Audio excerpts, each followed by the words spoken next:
everybody, I'm Katie, and for assignment 2 I'm going to be talking about these skull sutures. The book has 10 of them listed. I'm going to go kind of in the order of the table, how they have it in the book, which is alphabetical order. So to get started, we've got our coronal suture. These are paired sutures, so they're going to be connecting your frontal bone and your parietal bones right here in the front. You can kind of see how there's two. And then next we've got our frontonasal suture, which you can see very clearly on this skull. It's going to be this area right here where your frontal bone and your nasal bones are connecting. The book has this as more of an upside down V shape, but this one's a little bit more straight across. I just wanted to note that they were a little bit different.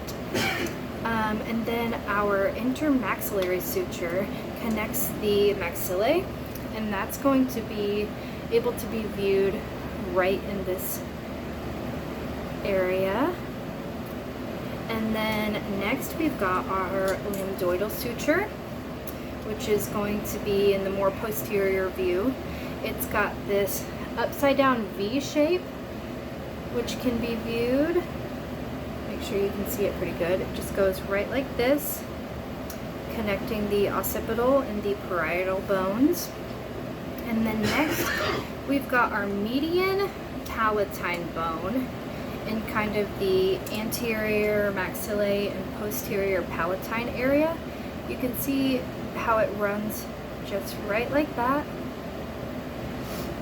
And then next we've got our sagittal suture, which is connecting your two parietal bones here. You can see it really well on this skull. It's just this suture right down the center.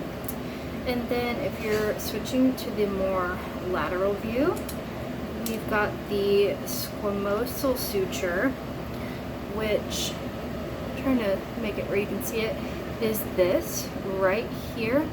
And that is connecting your temporal and your parietal bones. That's also a paired suture. There's one on both sides. And then we've got our temporozygomatic suture, which is going to be also a paired suture. It connects your temporal and your zygomatic bones. So you can see that kind of right here on this skull. It's pretty easy to see on both sides. Go. And then we've got our transverse palatine bone, which is a little bit harder to see on this skull, but it's going to go right like this, right where the maxillae and the palatine bones kind of meet right there. So I also wanted to show you guys a picture from the book of that, because it's a little bit hard to see on the skull, and I wanted to make sure that you could really see. So we've got this, and it's kind of in this area. The transverse palatine suture is going to be right in here. And then finally we have our zygomatico-maxillary suture, which is also a paired suture. There's going to be two sets, or two of those, and that is going to be right here, just where the zygomatic bone and the maxillae meet, right in this area. And those are all 10 of these skull sutures.